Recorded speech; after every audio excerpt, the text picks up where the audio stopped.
Hello, everybody. I'm super excited about today's show because I am super excited about every show. But just a heads up, we're going to be talking about penises today. A lot of penises, vivid, day glow colored penises. So if you're offended by this might be the show to skip. If you're not offended by it, though, we're about to speak with Maxwell Gold, who is a multiple award-winning author. And he's got many nominations. He writes prose poetry. So if you don't quite know what that is, you do want to stick around in spite of the penis talk. And a lot of short stories. He writes in weird and cosmic fiction. I'm a personal fan of his. His work has appeared in a lot of anthologies and magazines, so many that he can barely keep track of them all, including Weird Book magazine, Startling Stories, Strange Horizons, Tales from Omnipark Anthology, Shadow Atlas, which was recently a big winner, Dark Landscapes of the Americas, and this other magazine called Space and Time, which I've kind of heard of a few times. I think they're pretty good. We'll find out soon when their next issue hits at the end of this month. Today, we are going to be talking about his upcoming book, Bleeding Rainbows. And so let's welcome Max as soon as this music is done. Launch sequence activated. This is not a drill.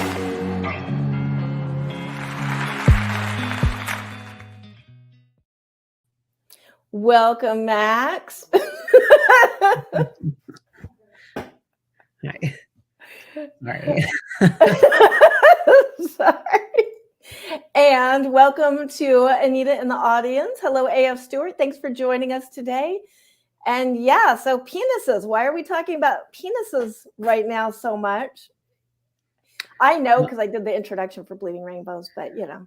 Well, we are talking about it because of my my upcoming my forthcoming poetry collection from Hex Publishers, Bleeding Rainbows and Other Broken Spectrums, which is a NSFW poetry collection talking about the gay sexual experience. So I know we'll get into that a little more. So that is one of the reasons why we are talking about penises today.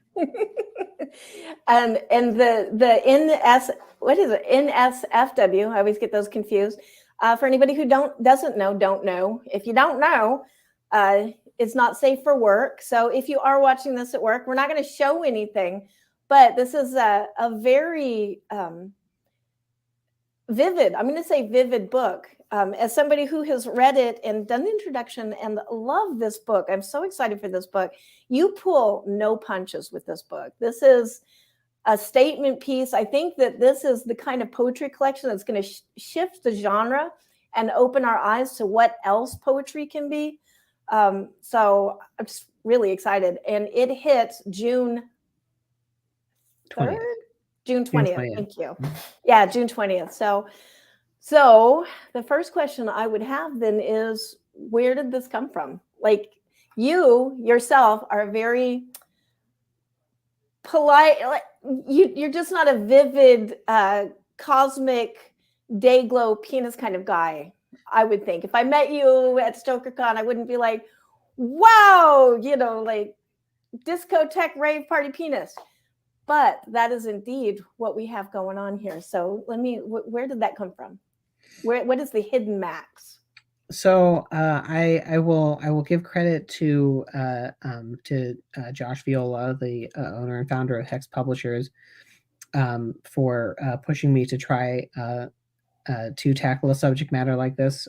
So we, I as a contributor to Shadow Atlas, which was put out also by Hex Publishers, we talked last year at StokerCon in Denver about doing a poetry collection.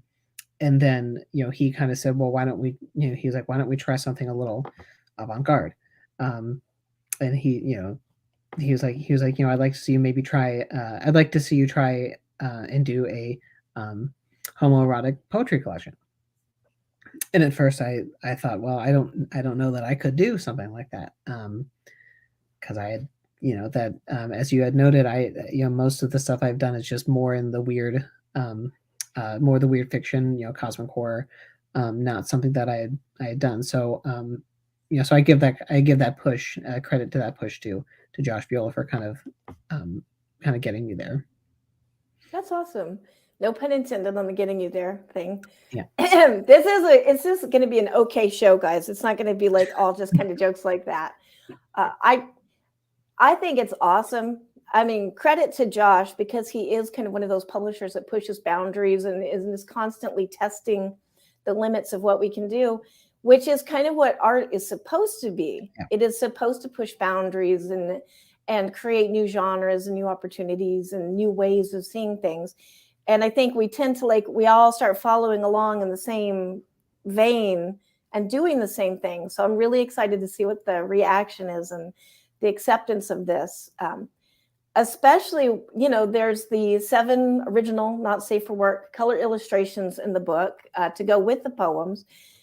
But what I really found impressive about this is the art supplements the poems, but they're not the point of the book at all. I mean, the poems themselves are which your work is very vivid anyways. You know what I mean? In the past, it's a very descriptive, very rich language, poetry. The poems stand on their own is what I'm saying, without the art. And so the art complements it. What is the relationship between the poetry and the art? Do you think So one of the things, after trying, after exploring, after exploring different forms of homoerotic poetry and just trying to, still trying to keep it, somewhat subtle as much as you can do something like this. I wanted to, I wanted to, obviously the title is Bleeding Rainbows and Other Broken Broken Spectrum, so the colors play an important role in the spectrum in the collection. So I wanted the colors to, I wanted the art to, like you said, supplement, but I wanted the art to, accentuate the importance of the rainbow, the importance of the colors in each in each section without giving too much away, I suppose. So that's awesome. I know there's challenges with writing poetry in general. I mean, there's the challenges of being a writer and an artist. Were there any kind of different challenges to writing this besides this is pretty brave. I guess one of the challenges I found was I didn't want to, a lot of the poems, since this was coming from the perspective was on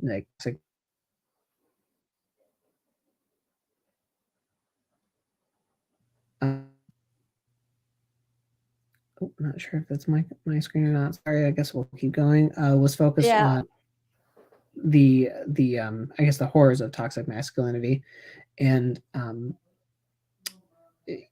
balancing that. The other obstacle was making sure I balance between not being too not hitting the nail too hard on the head in terms of not being too obvious with certain metaphors or certain things, it is homoerotic, but it's not smut. So making sure that and I guess that's where some of the cosmic that's where some of the cosmic horror and some of the cosmic metaphors come into play. You're talking about some of these immense grand images that I'm trying to play with, and also how they relate to the gay community, for example. So without trying to go too much into it. Yeah, that's the hard thing, isn't it? Kind of like that whole. Well, I don't want to give you any spoilers, but so I'm going to talk around this. I do want to say though that the horror element of this, I mean, we tend to think of horror as being very gothic and black and red and vampires and dripping lace, and this is kind of very vibrant, and there's pinks and greens and and it's homoerotic, but it is exceedingly horrific. I mean, especially when you get into the toxic masculinity, which kind of reminds me of like the whole, you know, like Jason and all the classic killers that we have display this.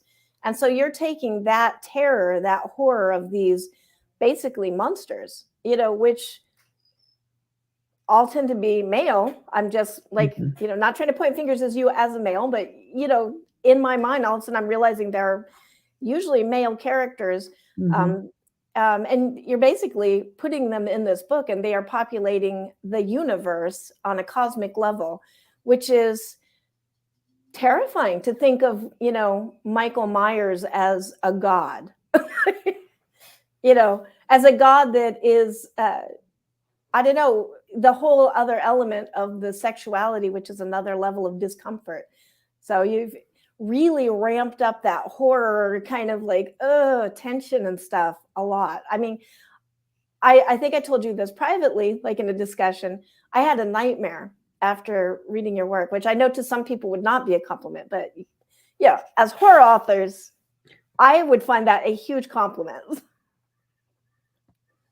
I take it as a compliment. So Okay, good. Well, tell me, how did you kind of weave that horror element into that then? Because it's a non-traditional horror. It's very subtle, but horror nonetheless. I I am mean, saying horror to the I mean, audience. I think you hit the nail on the head right there with, you know, a lot. You know, I mean, you know, a toxic relationship is not explicitly, you know, Mhm, if you're gay or not. I mean, you know, it doesn't matter your orientation. You know, a toxic relationship is a toxic relationship. But you know, I introduced a new, I guess, pantheon, and you know, some of my other works, but you know, some of these things that I call like bro gods, because I mean, you very much have that sense of that like that just like hyper masculine alpha male type of mentality sometimes, particularly um and I just wanted to explore that like that from a like I suppose from just a cosmic hypersexualized standpoint. mhm, You know, you know, because there's this constant, I guess, keeping up with the Joneses, almost, you know, in this kind of relating to like this idea of the, you know, gym worship, like these westernized perceptions of beauty and body types, you know, scored against like not being accepted, you know, just mhm, like and when I say westernized, I mean just like this idea of like, you know, having to look a certain way. I mean, mhm, that's very much that's very much that's very much a Western concept of like things should be symmetrical, like body shape mhm, wise. For like a man should be musculature wise should look a certain way. Um, and you know, for example, you know, one of the poems in there. So there's a section of poems in there that is just titled after names of individuals. Um, and one of them is titled Adam the Tyrant, and the subtitle of the poem is called "You Could Do Better." So the whole poem basically follows the narrator, you know, trying to do everything he can to do better for this man that he is trying to please, and the whole refrain is, "Well, you could do better." Um, mhm, you know, we're just so that so you know, just kind of beating himself down to do better at the end when mhm, he's just beaten down into nothing, not being able to do enough to do better for, you know, this tyrant essentially. So so yeah. which is, you're bringing up basically domestic abuse, you know, which is a very, but in a different fashion that we don't normally, you know, we think of domestic abuse as, and I'm just speaking in general, you know, the woman who is being slapped around by the drunkard husband, you know, blah, da, da, da, da. And so this is like a really non uh, linear or non traditional way that we look at it, which I think is really important because that's the whole point of horror, is to show us the monsters, to face the fears. And so you're doing that, but in a way that it is not just related to this class of person, this one kind of individual. It's insidious and it's everywhere. Mhm. So, well, and that kind of also reminds me of, when you talk about the symmetry of appearance and how important appearances are in the Western culture. That's also a big part of horror, isn't it? Like it's always the blonde chick, the really hot blonde running through the woods in a white t-shirt. This is why I do not wear white, because stab magnet. But and she's running along, and so that's part of it. Except for in horror, in traditionally, slasher films and stuff, I feel like we glorify it a lot. That it can only be almost like Michael Myers wouldn't want you if you're not this type of body, and that's kind of what you're bringing up in Bleeding Rainbows, but in an ironic way. Or did you do that intentionally, or was that kind of did it just happen? I would say it's a mix of it was kind of a mix of both. I mean, yeah, some of the images, like some of the the art that was that was picked, they like some of them do showcase those westernized body types, but not all of them do.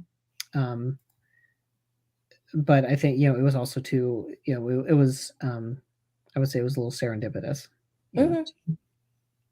Yeah, and going to the art, there is actually, I'm like, how do I say this? A lot of variety in the body shapes, specifically. Yeah, and I'll just stop there. But yeah, there's a lot of individuality in it, which I find interesting as well. That it wasn't just like a copy paste, just changed the color of body parts, and they're all the same. Yeah.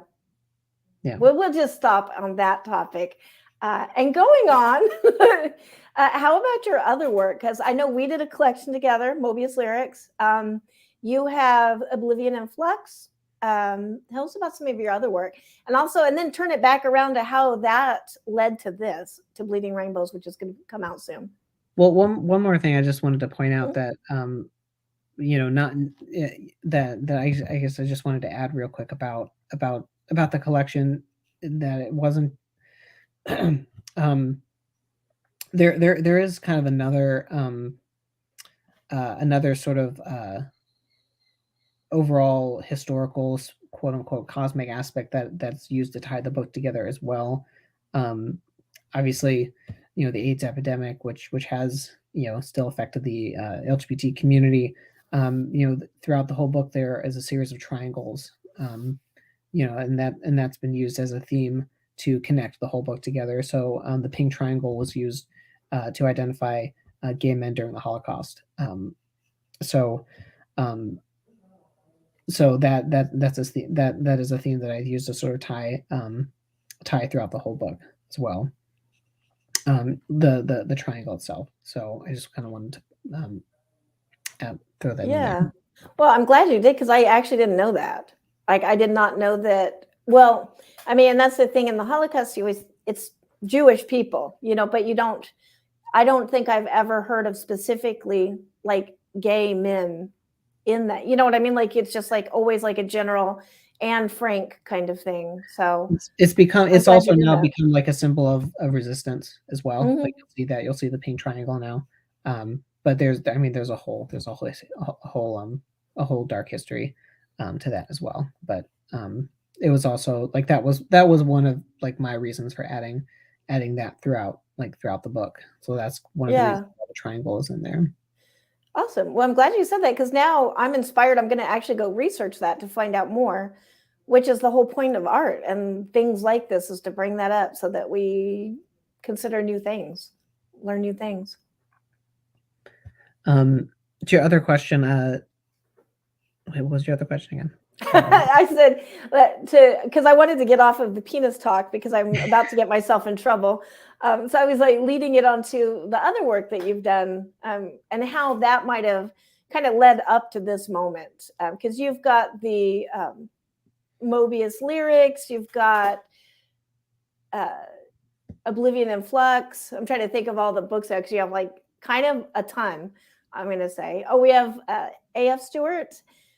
Comments, the other groups targeted in the Holocaust don't get mentioned too much. So 11 million individuals, 6 million of which are Jews, and there was Yeah, but we do Yeah. tend to culturally hear of like one story or two stories, Mhm. So I Well, think of speaking Anne of Frank as like the cranes, Sumiko and the Thousand Cranes. Like mhm. that's the one that happened. Well, So speaking of other work, I suppose I have my first novella coming out next year. oh, nice. Um, so 2 days ago, what is it? 3 days ago, my time's a little off. Was Yom HaShoah, which was marked the 80th anniversary for the of the uprising, the Warsaw Ghetto uprising, which about 13,000 um, Jewish resistance fighters were killed in Warsaw when the SS commanders basically went building by building and um, literally burned every building. Oh, wow. It was January. No, sorry, no, it was April 17th, 1943. So the reason why I bring that up, so tying to my upcoming work, so my novella will be titled "I Am Someday," a novella Broken Stars, which basically follows death as a witness to, in his eyes, which was one of the worst events in his existence. Basically, it's this idea that death is sort of witnessing the Holocaust and its death's experiences with individuals throughout the Holocaust. So death kind of jumps around. So that's supposed Oh, to come out wow. from Madness Heart Press next year. Oh, nice. Nice. Well, and I'm going to have to, of course, bug you again at that time for that. The title is a little chilling to me, given what's going on right now in the States with some of the, book bannings and Mm-hmm. uncomfortably is a nice way to put it, reminiscent of past atrocities and horrors that we've witnessed in societies. And so, like the title of the book, "I Am Someday," I really hope you're not predicting a No, replay. no, I don't think so. Someday is just a more I suppose compassionate idea of death that I've tried to play around with a little bit. So Mhm. I like the idea of a compassionate death. As that comes up, does because obviously Bleeding Rainbows is very gay. Is that in your other work as well, or is that kind of a newer thing that you're bringing up in this collection, like a newer exploration? I like to think maybe some of my the intersectionality of me being both Jewish and gay has kind of um, shown up in some of my other work. I think this is the first work that I have explicitly, you know, it has explicitly been uh, a work of queer horror. Um, Mm, I mean, I've done other poems. I think some of my poems in Oblivion and Flux had some of that. Um, more, it was probably more subtle. mm, But I think Bleeding Rainbows is probably the first I've done that's kind of like gay. yeah. You know? Well, first I want to say that I feel like it's a very brave move because you are a specific because there's a lot of minority groups and right now, minority there's all the minority groups are posting their flags, Asian over here, this and that. And gay Jewish is just a minority of the minorities, I feel like. You know what I mean? So that's like extreme. I'm really glad that you're coming out with this book because you're just kind of forefronting that. You know what I mean? Like, Mhm. so I mean, do you feel like I'm wrong? Like maybe I'm just missing it, but I just feel like you're one of the sub minority groups specifically. And do you feel that? And where would you like to Um, see that like go? Like, would you like to see that expanded or? um, I don't know. It's a complicated question. Being Jewish, we've never really like always, like we don't need any more attention, I suppose, than we already have. And growing up, it was always like right now I'm wearing my my star and my mezuzah right now, which really you should wear it like in your shirt because it should be like close to your heart. But I always wear it. I always wear it out. Um, I guess I guess I don't know how to answer that question because it's more like I would like my fiction and poetry to speak for itself. I don't need to scream to the world that I'm Jewish. I mean, look at the hair. I'm just kidding. Um, um, like I said, it's complicated. I mean, like the being Jewish, like we spent over 5,000 years trying to blend in at certain points in history. So it's hard to say, well, here we are, come find us. Mhm. And the same, I and get that. but then you have like one like as a gay man, it's like here I am. I need to I need you to know that I am here. So it's um this neurotic dichotomy, I suppose. I don't know. No, that's good, and I appreciate you answering that because we are talking about more delicate issues. Um, feel free to also say, "I don't want to talk about that, Angela. I'm okay with that. This is not meant to be like a let's grill you, So how gay are you, Max? It's not that. But I do think it's important to recognize. I think a lot of times we can be like, especially like right now, the straight white male is demonized, but I think that there's a lot of just flat demonization going around, and I just kind of wanted to point out that there are a lot of variations, and many. I'm probably going to get myself in trouble. I'll stop on that line. But I'm really proud of you for coming out with this. This is an amazing and brave collection, and I think it's going to do a lot of really good things for a lot of people. Well, thank you. So, I hope everyone enjoys it. so moving on to safer topics. You write prose poetry, which that's kind of how we met. Is you were submitting prose poetry to Space and Time magazine, and one of the things that it was pretty new for me at the time. I hadn't read a lot of prose poetry, but I really liked it. So really, you introduced me to prose poetry. How do you still do a lot of prose poetry, or what is your definition of prose poetry, and how much of it is in Bleeding Rainbows? Like how much of that influenced this Yeah, as a genre? I still write plenty of prose poetry. I haven't stopped. Do you mean how much specifically is in Bleeding Rainbows, Oh or? no, just like how did that influence the poetry? Because there was less prose poetry than I expected from you in it, but the same incredibly rich storytelling, like each one being a little an experience, not microscopic because there are some of them quite huge, but experience encapsulated on the page, I'll say. I guess I wanted to experiment with different forms. I just different forms and structures and everything like that with Bleeding Rainbows. I didn't want it to be a specifically prose poem, like prose poetry collection. So prose poetry simply is just poetry using prose. I know that doesn't really help.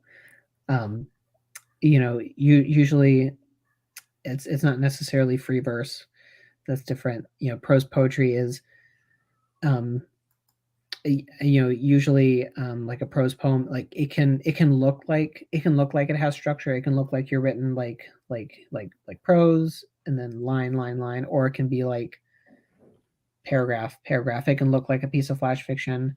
It depends, but Mm-hmm. the technical definition is poetry written with prose. Mm-hmm. Yeah. Well, Well, and I've thought about it a lot. And I think that for me as an editor, the definition or the defining difference is Flash has to have a beginning, middle, and end, even if it's a very brief beginning, middle, and end. But prose poetry is a moment captured, or a feeling, or a thought, or a vaguer concept that doesn't necessarily follow the story structure. So, which, I mean, is poetry as well. You can have an epic poem that starts out and, follows a storyline, but, it tends to be more capturing just the intangible. I'll just say the Yeah. intangible. Yeah, and you can, like, I've written a few long prose poems like that, but Hmm. it's still poetry written as prose. So, Right. and that's kind of, you know again, that doesn't really help with the definition, but like it's still, it's you're still writing a poem using prose, and you're not writing a sonnet, you're not writing Mhm. a free verse, you're not writing a haiku or something like that. You're literally writing prose, but you're writing a poem.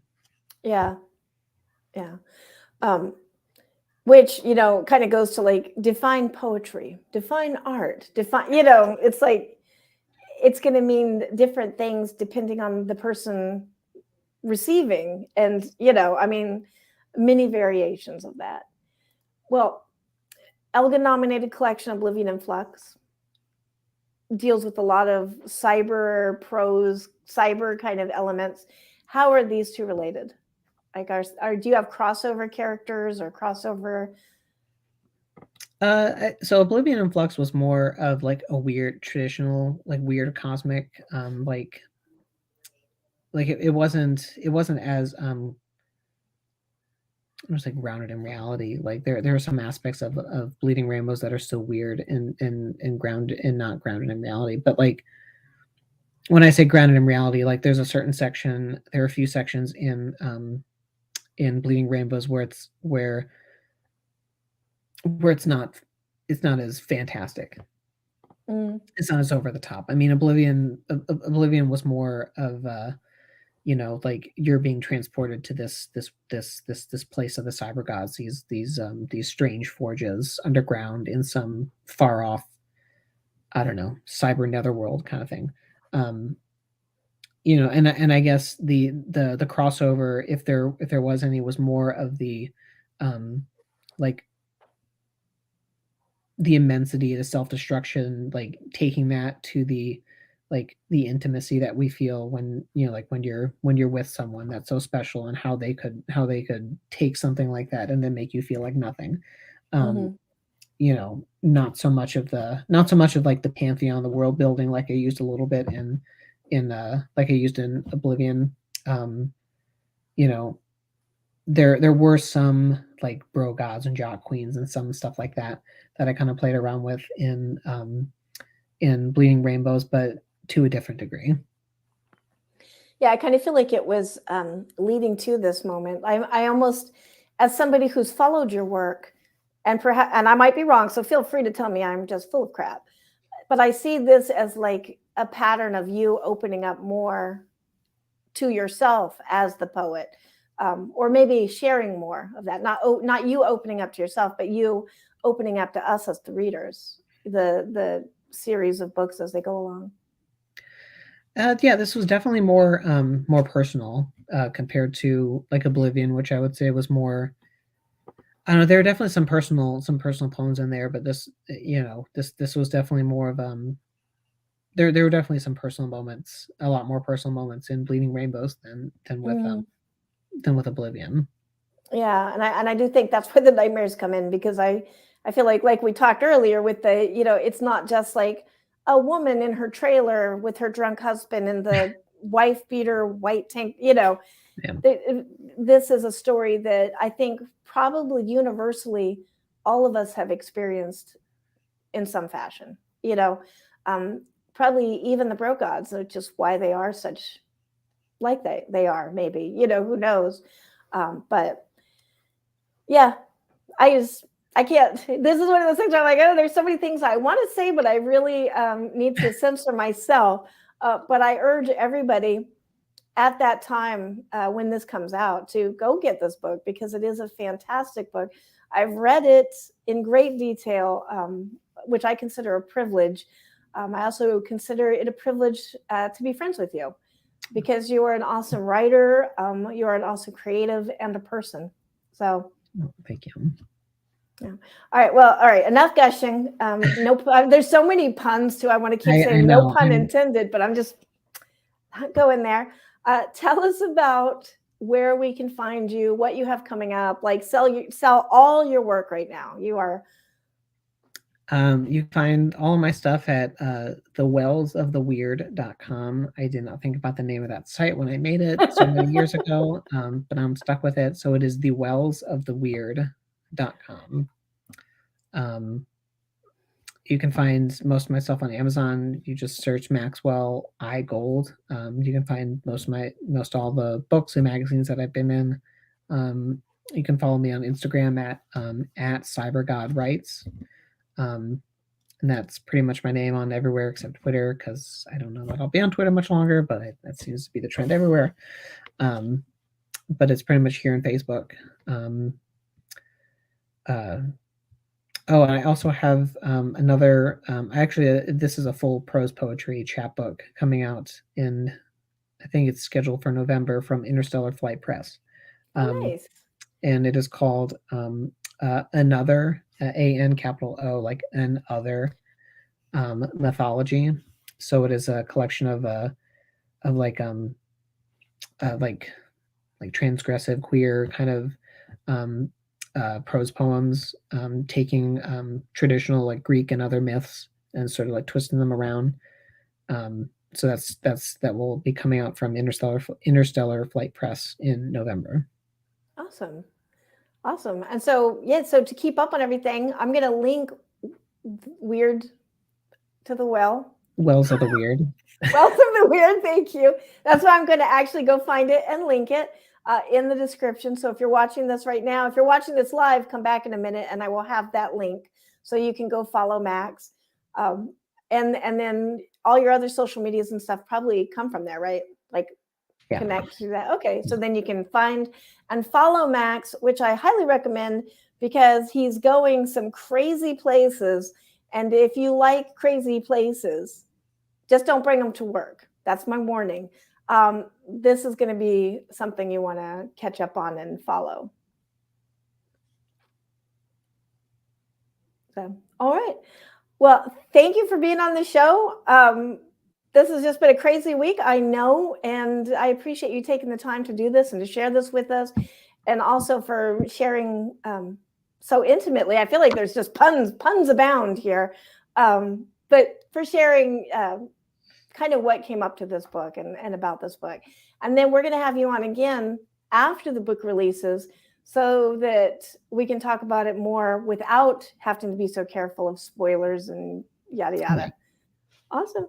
All right, we are going to close out with a clip from Wednesday's show, where I interviewed Edgar Allan Poe, virtually speaking.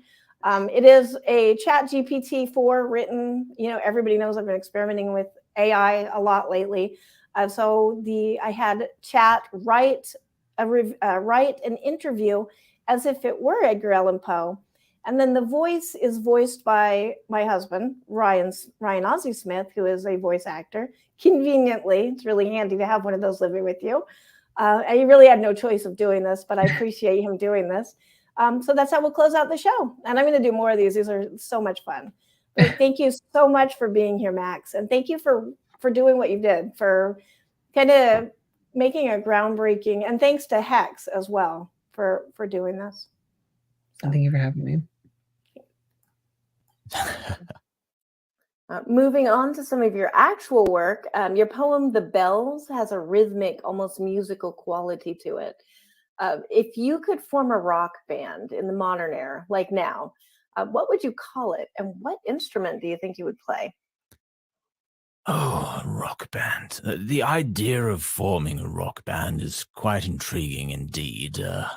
If I were to form such a musical assembly, I might call it Poe's Pendulum or the Raven's Requiem. As for an instrument, I would be drawn to the somber and haunting sounds of the cello and perhaps the enchanting melodies of the piano, both by themselves very, very strong and haunting instruments. Good answer. I think I would love if you would ever come back and do a rock band, or if there is some Poe-friendly rock band out there that wants to do this. I think that Mr. Poe here would probably be okay with haunting that. I get to write the lyrics.